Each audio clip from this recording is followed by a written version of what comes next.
Hello everyone. शुरू करते हैं आज की वीडियो। आज की वीडियो का जो मेरा विषय है वह संधि है। आपने इस विषय से संबंधित प्रश्न लगभग सभी परीक्षाओं में देखे होंगे। तो शुरू करते हैं हम आज का विषय संधि। बहुत ही महत्वपूर्ण हिंदी का एक विषय है ये। संधि संधि का जो अर्थ है, संधि का अर्थ होता है जोड़, यानी जुड़ना। किसका? देखिए, जब हम व्याकरण में संधि की बात करते हैं तो यहाँ पे जोड़ से मतलब है कि दो समीपवर्ती वर्णों का मेल। देखिए, समीपवर्ती वर्ण इस परिभाषा का बहुत ही महत्वपूर्ण एक शब्द है। इसका तात्पर्य क्या है? देखिए, इसका तात्पर्य है कि यदि हम किसी भी शब्द की बात करते हैं, जैसे कि उदाहरण से लिखा गया है कि हिम प्लस आलय। देखो, इसमें यहाँ दो शब्द इसमें है, हिम, और दूसरा है इसमें आलय। हिम इसका म और इसका आ, ठीक है। ये इसका अंतिम वर्ण है, ये इसका आ है, लेकिन ये इसका अंतिम वर्ण नहीं है, क्योंकि अगर हम म को इसको हम और इसका वर्ण विच्छेद करते हैं तो म के बाद हमें क्या मिलता है? अ मिलता है। तो हमने इसका अ लिया और इसका हमने क्या लिया है? पहला वर्ण आ है, ठीक है। तो अ प्लस आ, इसको मिला के हमारा क्या बन गया? ये जो हमारी आ की मात्रा बनी है, इधर जो हमने हिमालय में आ की मात्रा लिखी है, ये हमारे क्या है? इसी अ और इसी आ से मिलकर बनी है। तो समीपवर्ती वर्ण यही है कि जो बिल्कुल पास के जो दो वर्ण होंगे उन्हें ही समीपवर्ती वर्ण कहा जाता है। और संधि में हम उन्हीं समीपवर्ती वर्णों की बात करते हैं। तो इसलिए जब भी आप संधि पढ़ते हैं तो इसके पहले आपका वर्ण विच्छेद पूरी तरीके से क्लियर होना जरूरी है। दूसरा, आपको दीर्घ स्वर, ह्रस्व स्वर, इसका ज्ञान होना भी आवश्यक है, क्योंकि स्वर संधि में हम पूर्ण रूप से स्वरों की ही बात करते हैं। पूरी जो संधि है वह स्वरों पर ही आधारित है, ठीक है। तो यानी संधि की जो परिभाषा है वह है कि जो समीपवर्ती वर्णों के मेल से जो विकार होता है, जो परिवर्तन किसी शब्द में होता है, वह संधि कहलाता है। और संधि में जो पहला वर्ण के अंतिम वर्ण, पहले शब्द के अंतिम वर्ण और दूसरे शब्द के पहले वर्ण का मेल होता है, वो मैं आपको बता चुकी हूँ कि म का जो अंतिम वर्ण होगा, हिम का, वो अ आएगा विच्छेद करने पे, और इसका आ है। तो हमने अ और आ को मिलाकर क्या बन गया? ये जो हमारी आ की मात्रा यहाँ पे दिखती है ये बनती है, ठीक है। क्योंकि हिम यहाँ से लिया है, आलय का लय हमने लिया है, लेकिन यहाँ का अ और यहाँ का आ मिलकर क्या बन जाती है? ये आ की मात्रा बन जाती है। इसलिए यहाँ पे क्या है? हम बोलते हैं कि इसमें संधि हुई है। ठीक हो गया? यहाँ पे दोनों वर्णों को हमने मिलाया तो इस शब्द में कुछ परिवर्तन आया है। यहाँ पे हमारे 5 वर्ण हैं अलग अलग, लेकिन यहाँ पे हमारे क्या बनते हैं? 4 ही आते हैं हिमालय में, ठीक है।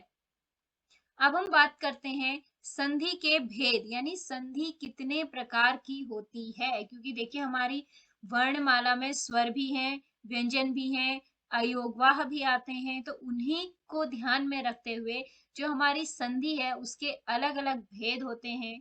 संधि का जो सबसे पहला भेद है वो स्वर संधि है। स्वर संधि यानी जिसमें स्वरों के ही मिलने से शब्द में विकार आएगा, ठीक है। व्यंजन संधि है, व्यंजन और स्वर हो सकता है, व्यंजन व्यंजन हो सकता है। विसर्ग संधि में हम विसर्ग की बात करते हैं। तो आज हम जिस पे बात करेंगे वो हम सिर्फ स्वर संधि की बात करेंगे। आज हम इन बाकी दो के विषय में नहीं पढ़ेंगे, इनको हम बाद में इन पे चर्चा करेंगे, क्योंकि स्वर संधि अपने आप में बहुत एक बड़ा विषय बनता है, ठीक है। स्वर संधि, स्वर संधि किसे कहते हैं? सबसे पहले स्वर संधि की परिभाषा देखिए। स्वर के बाद स्वर, अर्थात दो स्वरों के मेल को स्वर संधि कहते हैं। यानी पहले शब्द का अंतिम वर्ण भी स्वर होगा और दूसरे शब्द का पहला वर्ण भी स्वर होगा। स्वर के बाद स्वर, ये जो टर्म लिखा हुआ है, स्वर के बाद स्वर, इसका मतलब यही है कि जो पहला हमारा शब्द है उसका अंतिम वर्ण भी स्वर होगा और दूसरा जो शब्द है उसका पहला वर्ण भी स्वर होगा। यानी दो स्वरों के मिलने से जो विकार आएगा, जो परिवर्तन आएगा, वह स्वर संधि कहलाता है। स्वर संधि के भेदों की अगर हम बात करते हैं, स्वर संधि के 5 भेद होते हैं, यानी 5 प्रकार से हम स्वर संधि की पहचान करते हैं। क्योंकि स्वर हमारे 11 स्वर होते हैं, अ आ इ ई उ री ए ऐ ओ औ, ठीक है। इन्हीं 5 स्वरों में जब संधि होती है तो उसे हम 5 भागों में विभाजित करते हैं। पहला है हमारा दीर्घ संधि, दूसरा हमारा है गुण संधि, तीसरा है वृद्धि संधि, चौथा है यण संधि और फिर अंतिम जो हमारा स्वर संधि का भाग है वो है अयाधि संधि। ठीक है, 5 भेद इसके हो गए, दीर्घ, गुण, वृद्धि, यण और अयाधि संधि। सबसे पहले बात करते हैं दीर्घ संधि की। दीर्घ माने बड़ा। ठीक है, हमने ह्रस्व और दीर्घ स्वर की बात की थी, तो वहां पर भी हमने पढ़ा था कि हमारे जो स्वर हैं उसमें कितने, 4 दीर्घ स्वर हमारे, नहीं सॉरी, 4 ह्रस्व स्वर थे, बाकी हमारे 7 दीर्घ स्वर बनते हैं। ठीक है, तो यहाँ पर जब हम बात करते हैं, हम दीर्घ संधि उसको क्यों बोलते हैं? देखिए, दीर्घ संधि कहने का कारण ये है कि जब हम दो स्वरों का मेल करते हैं तो जो हमारा रिजल्ट निकलता है, यानी जो विकार होता है, वह दीर्घ संधि के रूप में होता है। ठीक है, जब हम दो स्वरों को मिलाएंगे, वो दो स्वर हमारे कोई भी हो सकते हैं। अभी आपको इसको जब हम डिटेल में पढ़ेंगे तो आपको समझ में आएगा कि हम स्पेशली किन की बात करते हैं। लेकिन जो हमारा रिजल्ट निकलेगा उनको बनाने के बाद, उनको मिलाने के बाद, वह हमारा दीर्घ स्वर ही होगा। जैसे आ दीर्घ स्वर है, बड़ी ई हमारा दीर्घ स्वर है, इसके अलावा बड़ा ऊ हमारा दीर्घ स्वर आता है। ठीक है, तो इन सब में ही ये परिवर्तन होगा। ठीक हो गया। देखिए, सबसे पहले हम बात करते हैं परिभाषा इसकी क्या है। इसकी परिभाषा है ह्रस्व या दीर्घ आ ई उ। ठीक है, ये ह्रस्व हो या फिर दीर्घ हो, इसकी जगह हम अ भी ले सकते हैं, हम आ छोटी बड़ी छोटा ऊ बड़ा ऊ कोई भी ले सकते हैं। के बाद यदि ह्रस्व या दीर्घ स्वर वही स्वर आते हैं तो दोनों को मिलाकर आ ई उ हो जाता है। यानी मुख्य बिंदु जो हमारा इसमें ध्यान देने वाला है वह है ये वाली पंक्ति कि आ ई उ ही हमें मिलेगा, भले ही हम अ को मिलाएं या फिर हम आ को मिलाएं या फिर हम ई को मिलाएं। लेकिन एक और चीज इसमें ध्यान रखनी है कि जो हमारे ह्रस्व और दीर्घ स्वर जिनका मेल की हम बात करते हैं, वो जो हमारे स्वर होंगे वो एक ही वर्ग के होंगे। एक ही वर्ग माने यदि हम अ को मिला रहे हैं तो वो आ के साथ ही मिलेगा, या हम आ को मिला रहे हैं तो वो अ के साथ मिलेगा, या फिर दो अ मिलेंगे या फिर दो आ मिलेंगे, ऐसे ही, या फिर दो ई मिलेंगे या दो ऊ मिलेंगे, वो छोटे बड़े कोई भी हो सकते हैं। ठीक है, आ को हम ई के साथ या हम आ को ऊ के साथ नहीं मिला सकते हैं। यहाँ पर जो मुख्य आपको ध्यान देने वाली बात है वो क्या है, वो ये है कि जो मेल होगा वह समान वर्गों के ही किसमें होगा, वर्णों में होगा, समान वर्ग के स्वरों में होगा। इसे एग्जाम्पल से समझते हैं। पहला उदाहरण है, देखिए, अगर हमारा अ से मिलता है, देखिए ये जो ब्रैकेट में लिखे हुए हैं ये सारे इसके नियम है। ठीक है, क्यों इसमें हमारी दीर्घ संधि है। मत, इसका अंतिम वर्ण अ आया क्योंकि इसमें कोई मात्रा नहीं है, और इसका अंतिम वर्ण क्या है, ये भी हमारा अ है। ठीक है, दोनों हमारे अ बनते हैं। तो यहाँ पर जो हमारा संधि के बाद जो वर्ण बनेगा वो आ बनेगा। देखिए, मत और अनुसार, इसमें कहीं भी हमें आ की आवाज नहीं आती है, ये मत है, ये अनुसार है। लेकिन जब हम इसकी संधि करते हैं तो वो मतानुसार हो जाता है। इसका अ, तो के बाद जो अ है और ये वाला जो अ है, ये दोनों मिलकर ये आ बनाते हैं। मता, जो ये आ की मात्रा आपको दिख रही है इस शब्द में, ये बनता है किससे, इसके अ और इसके अ के मिलने से। ठीक है, तो अ प्लस अ क्या बन गया हमारा, आ बन गया। अब हमने यहाँ पे आ की मात्रा लगा दी, ये अ हमारा हट गया, क्यों, क्योंकि उसको हमने आ में कन्वर्ट कर दिया है और उसका नु सारा हमारा बचता है। तो ये हमारा जो वर्ण बनेगा वो बनेगा, ये शब्द जो बनेगा ये बनेगा मतानुसार। ठीक है, इसमें अ और अ का मेल हुआ है। इसमें देखिए विद्या, ये द्या यानी आ यहाँ पर है और दूसरा हमारा यहाँ पे आ है। ठीक है, इन दोनों आ को मिला के भी क्या बना, आ बना है। ऐसी सीमा, इसका आ और इसका अ, देखिए यहाँ पे आ और अ का मेल हमने किया है तो भी हमें क्या मिला है, आ बना है। ये देखिए संधि कहाँ पे हुई है, यहाँ पे ता में संधि हुई है हमारी। ठीक है, और यहाँ पे किसमें हुई है, विद्या, इसमें हमारी संधि हुई है। ठीक है, और यहाँ पे किस में हुई है, सीमांत में हमारी संधि हुई है। यानी ये जो तीनों शब्द हैं, इसमें तीनों वर्ण हैं, इसमें विकार आया है, और विकार आने के बाद आ यानी हमें दीर्घ स्वर की प्राप्ति हुई है। और जो संधि हुई है वो एक ही वर्ग यानी अ की अ के साथ हुई है, या आ की आ के साथ हुई है, या फिर आ की अ के साथ हुई है, यानी समान वर्ग के वर्णों में संधि हुई है, और परिणाम स्वरूप हमें दीर्घ स्वर की प्राप्ति होती है। ठीक है, तो ये हमारा दीर्घ स्वर का पहला नियम है कि अगर आ या आ ओ कोई भी अ वर्ग आपस में मिलता है तो उसका जो हमारे पास रिजल्ट आएगा वो किसमें आएगा, वो हमारा दीर्घ स्वर उसी वर्ग के दीर्घ स्वर के रूप में आएगा, जैसे कि इसमें आ मिला है। ठीक है, इसके बाद अगला देखिए इसमें नियम, ई की प्राप्ति हमें कब होगी, बड़ी ई ये होगी अगर हमारा ई वर्ग आपस में संधि करता है, वो चाहे एक छोटा ई एक या दोनों छोटे ई हो, या फिर एक छोटा ई एक बड़ा ई हो, या फिर बड़ा ई और छोटा ई हो, या फिर बड़ी ई और बड़ी ई हो, कोई भी ई अगर आपस में मिलते हैं तो जो हमारा रिजल्ट आएगा वह बड़ी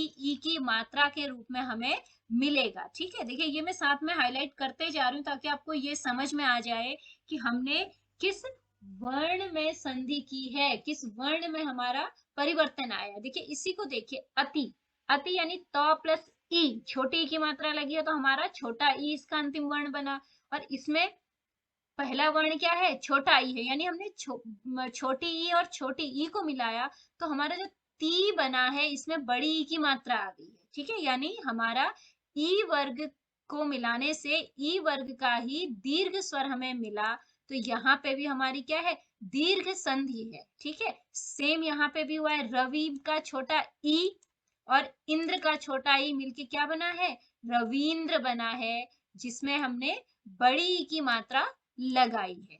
ठीक है, यहाँ पे देखिए छोटी ई और बड़ी ई, देखो मात्रा किस प्रकार से हमने यहाँ पे प्रयोग में करी है, कैसे हमने उसका यूज किया है, ये आपको समझ में आया होगा। ई गिरी, इसमें लास्ट शब्द रॉ नहीं है क्योंकि री लगा है, तो रॉ के बाद ई हम बोल रहे हैं, और छोटी ई है, और ईश में हमारा कौन सा ई है, बड़ा ई है। ठीक है, और छोटा ई और बड़ा ई के मिलने से भी हमारा क्या बनता है, बड़ा ई हमें मिल रहा है। ठीक है, तो ये भी हमारा क्या हो गया, गिरीश। ऐसे ही हरि प्लस ईश क्या बन गया, हरीश। ठीक है, छोटा ई और बड़ा ई मिलके बड़ा ई बनाते हैं।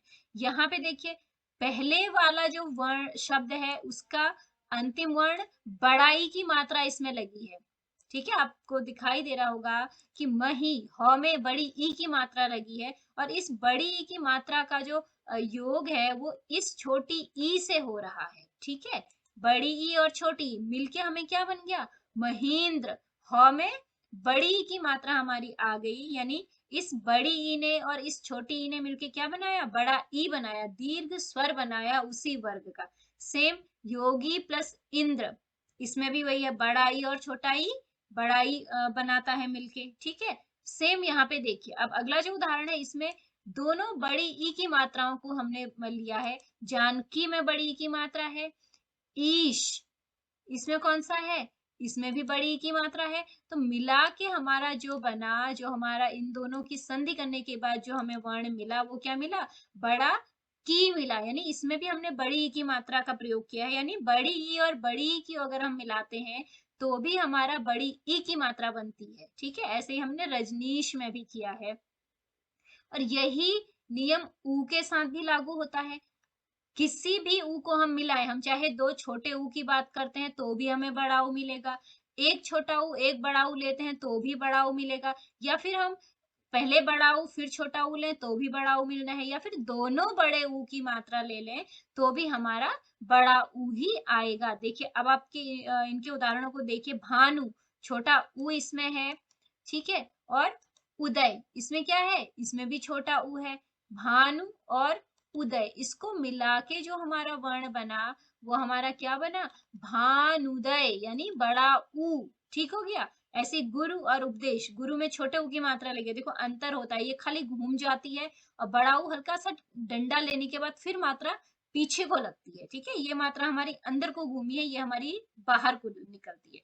तो यहाँ पे छोटा ऊ है, ये भी छोटा ऊ है, लेकिन यहाँ पे जो हमारी मात्रा लग गई है वो कौन सी है, वो बड़े ऊ की मात्रा है। यहाँ देखिए हमने छोटा ऊ और बड़ा ऊ को मिलाया, सिंधु, इसमें छोटे ऊ की मात्रा है, ठीक हो गया। और उर्मी, बड़े ऊ की मात्रा इसमें है, और इनको मिला के क्या बन गया, ये हमारा सिंदूर में बना, जिसमें हमने बड़ा ऊ लिया है, ठीक है। इस प्रकार के और भी इसमें उदाहरण है जिसमें हमने ऊ को बात मिलाने की बात की गई है, और हमारा जो शब्द में परिवर्तन आता है वह बड़े ऊ की मात्रा के रूप में आया है, ठीक है। तो इसलिए हमारे इन सारे शब्दों में कौन सी संधि होगी, इसमें हमारी दीर्घ संधि होगी, और वो स्वर संधि का भाग है, क्योंकि हम इसमें सिर्फ स्वरों की बात कर रहे हैं। देखिए भू, भ में बड़े ऊ की मात्रा है यानी बड़ा ऊ, और उद्धार इसमें छोटे ऊ की मात्रा है, भू प्लस उद्धार यानी भूधार, ठीक है। ऐसी भू प्लस ऊष्मा, दोनों बड़े ऊ आ गए,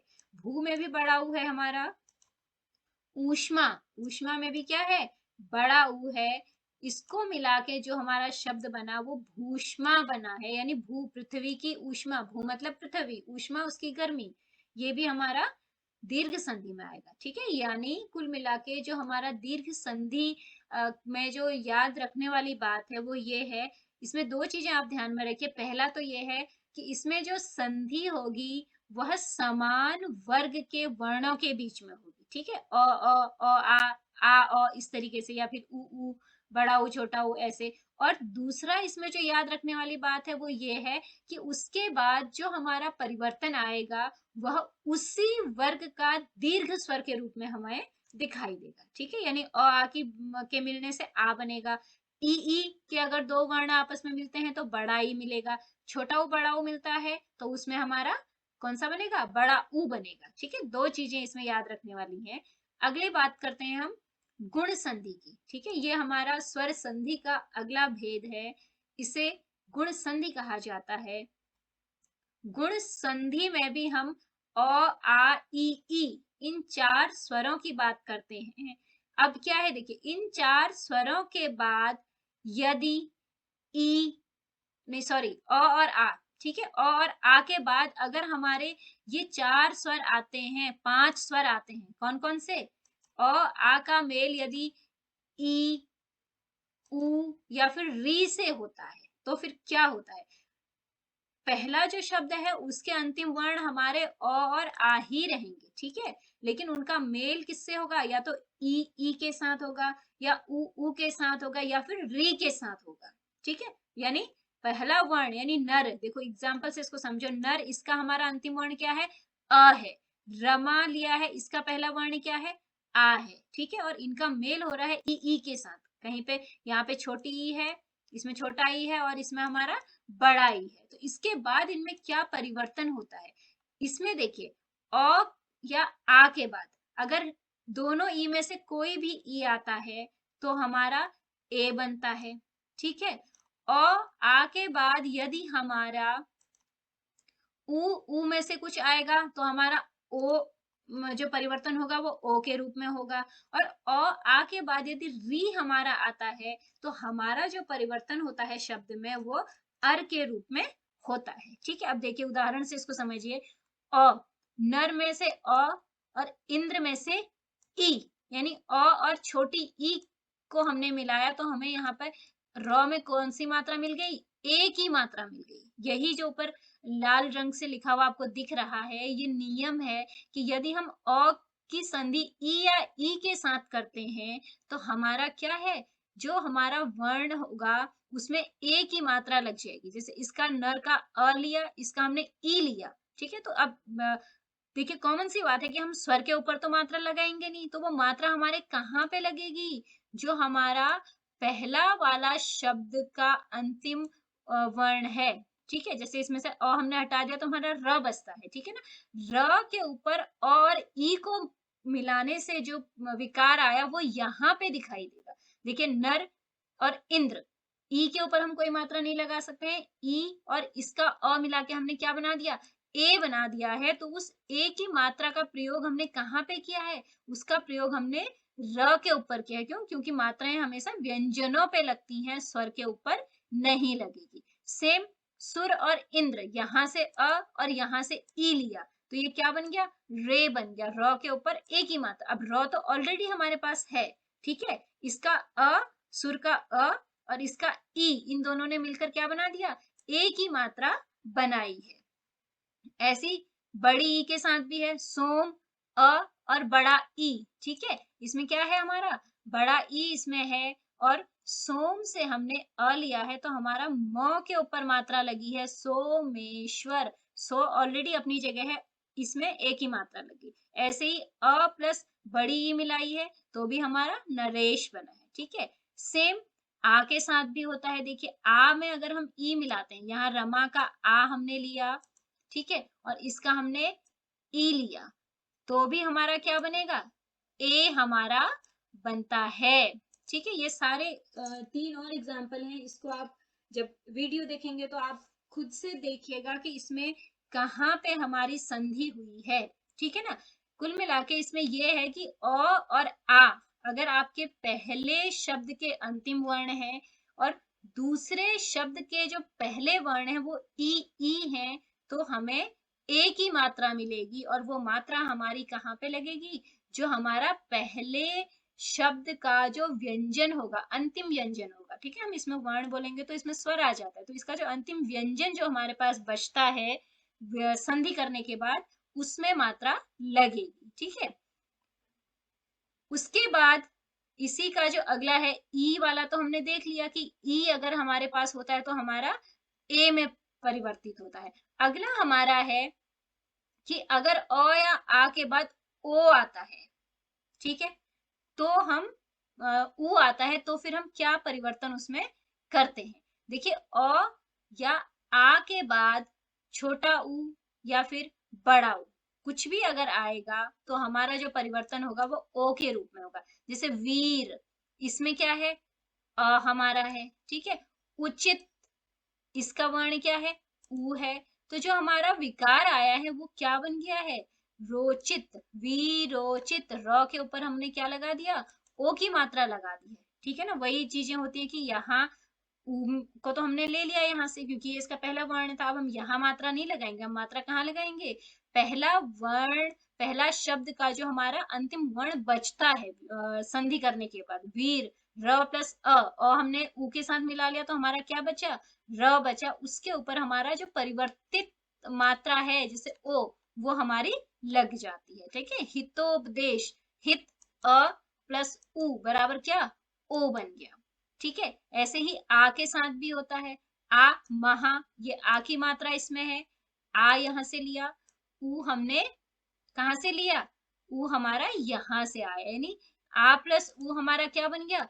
आ प्लस ऊ भी हमारा ओ में परिवर्तित हो गया। तीसरा इसमें था कि अगर हम री के साथ मात्रा करते हैं, री के साथ हम संयोग करते हैं, तो हमारा अर बनता है। जैसे देव, यहाँ से हमने देव में से हमने लिया है, इसमें से हमने री ली है, री से ऋषि वाला री हमने लिया, तो देखिए यहाँ पे जो मात्रा बनी है वो ऊपर वाला र लग गया है। अगर ये री की मात्रा होती तो ये मात्रा हमारी कहाँ बनती? ये मात्रा हमारी नीचे को बनती, जैसे हम कृषि में लगाते हैं, जैसे हम वृक्ष में लगाते हैं, लेकिन नहीं, ये मात्रा हमारी किस में बदल गई है? अर में बदल गई। देव ऋषि, यहाँ का अ यहाँ का री मिलके अर की साउंड हमारी आती है। देव ऋषि हम उसको बोलते हैं, शब्द ऋषि बोलते हैं, राज ऋषि बोलते हैं, ठीक है? यानी ये हमारा क्या है? हमारा गुण संधि है कि अ या आ के बाद यदि हमारे ई आते हैं तो ए बनेगा, उ यदि आता है तो ओ बनेगा, और री अगर आता है तो अर बन जाएगा, ठीक है?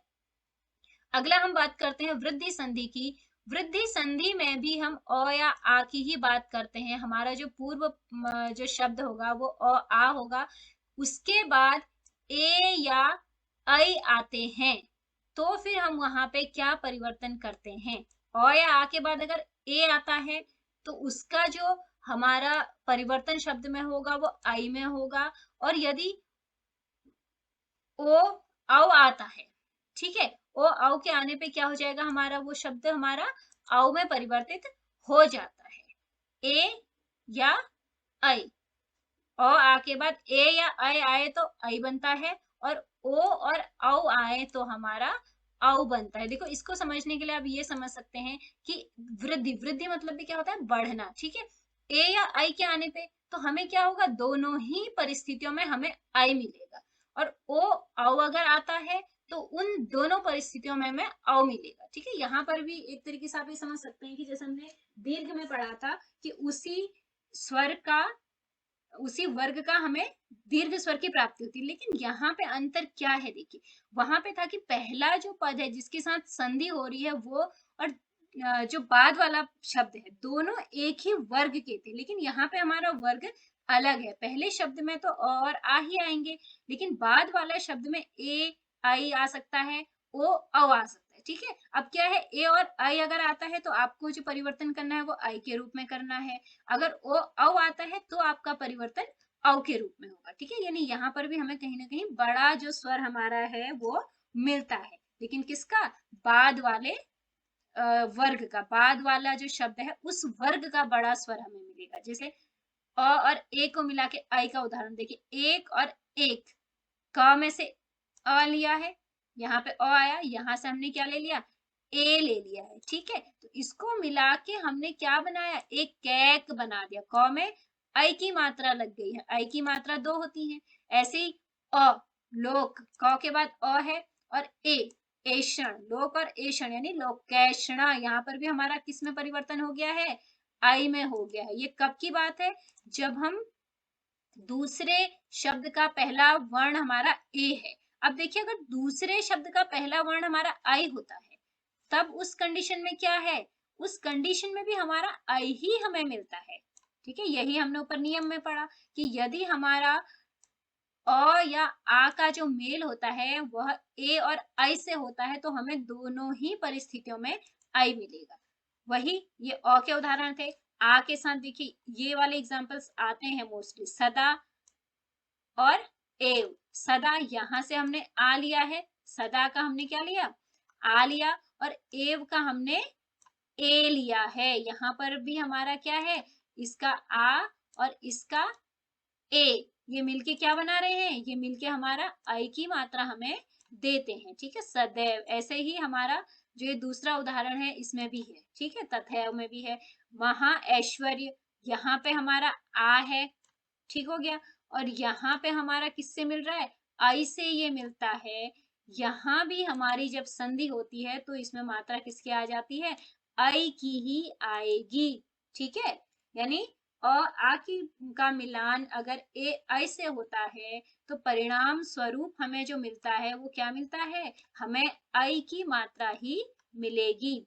इसके बाद यही सेम चीजें ओ और औ के साथ है। देखिए अ का मिलान अगर आप ओ से करते हैं, ठीक है, अ और ओ को मिलाते हैं तो भी हमें क्या मिलेगा, हमें औ मिलेगा। जैसे हमने वनौषधि में किया है, हमें क्या मिला है, औ मिला है, ठीक है। उसके बाद अगर आप अ को औ के साथ मिलाते हैं, परम, इसमें से हमने अ लिया है, और औदार्य औ लिया है, ठीक है।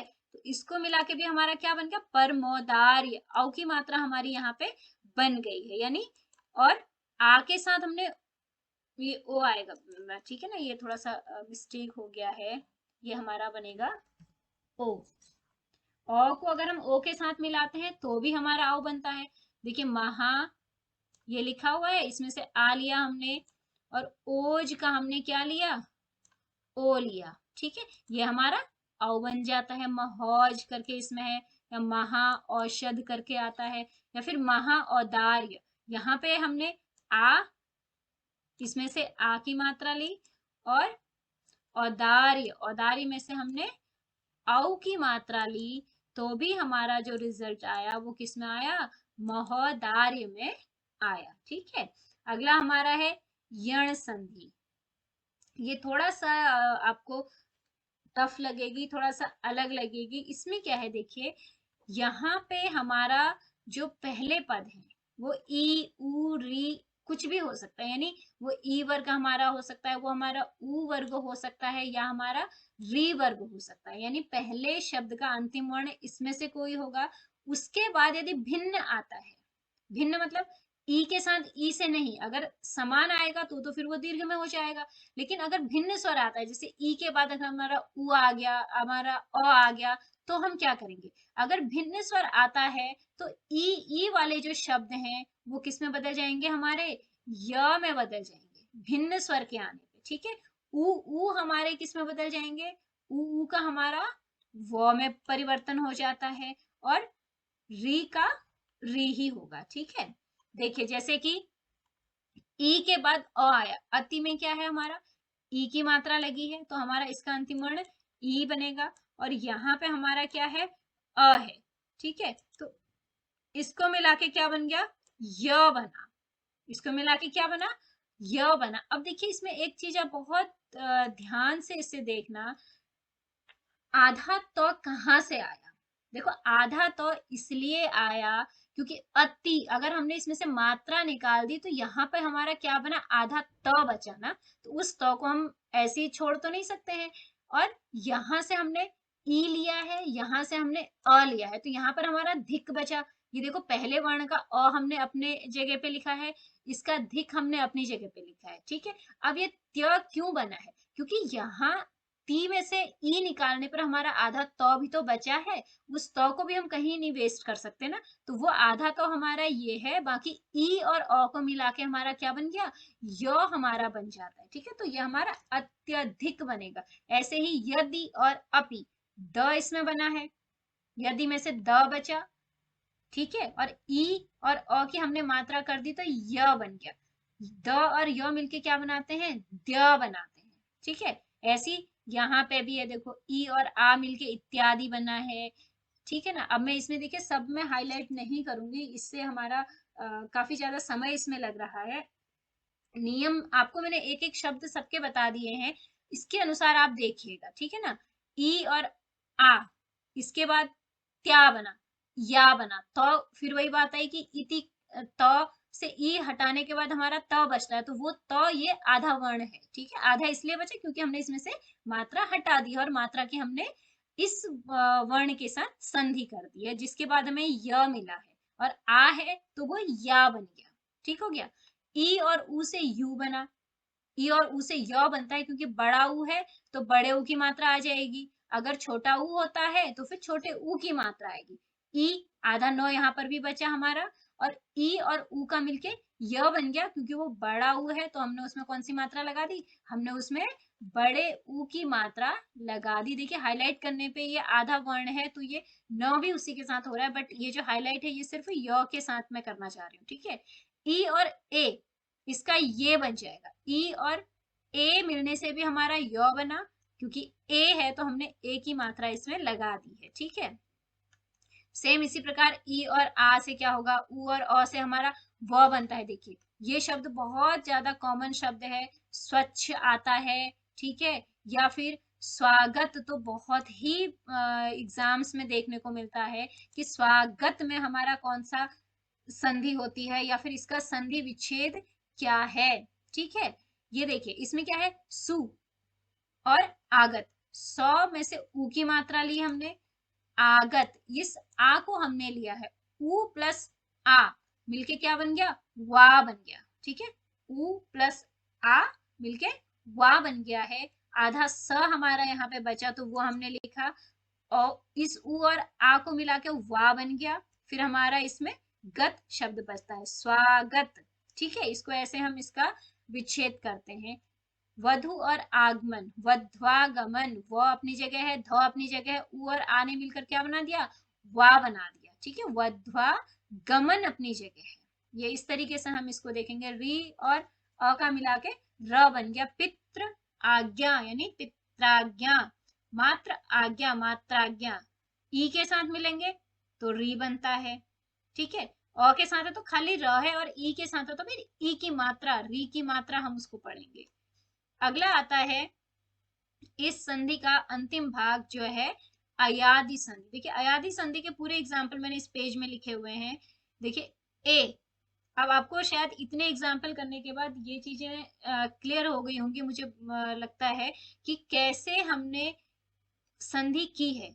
ए का, ने का ए और अन का अ, यानी ए और अ मिला के आय बन गया। तो यहाँ पर हमारा देखो न अपनी जगह है, अय और न, न आधा बचेगा ना हमारे पास। देखो इसको ध्यान से देखिए, ने में से अगर हम ए हटा देते हैं तो हमारा आधा न बचा, ठीक हो गया। और यहां से हमने अ लिया तो यहाँ हमारा न बचा, दोनों न बचे, बीच का ए और अ मिला के हमारा क्या बन गया, आय बन गया। अब हमने इसको न प्लस अ यह नहीं लिखेंगे, उस वो अ हमारा इस न के साथ मिलके इस न को उसने पूरा कर दिया है, तभी हमारा नयन बन गया है। ठीक है, अब ये मत सोचिएगा कि यहाँ का न है तो ये अय वाला अ हमारा कहाँ गया। ठीक है, क्योंकि यहाँ पे मात्रा हटाने से हमारा सिर्फ आधा न बचा हुआ था, और जब हमने अय उसका बनाया तो उस अ ने इस न के साथ मिलकर इस पूरे न के रूप में हमने उसको लिखा है। ऐसे नौ धन एक। ठीक है, कोई भी इसका पहला वर्ण आपको इस शब्द में नहीं मिलेगा। उसका कारण वही है क्योंकि जब हम यहाँ से मात्रा हटा देते हैं तो सिर्फ हमारे पास आधा वर्ण बचता है। देखो औ, इसमें से न प्लस औ हमने क्या, आधा न बचा। औ और ई ने मिलके क्या बनाया, यहाँ का औ और ई मिलके क्या बना रहे हैं, ये बनाते हैं आवी। ठीक है, ई की मात्रा इसमें लगी है, आवी इसने बनाया।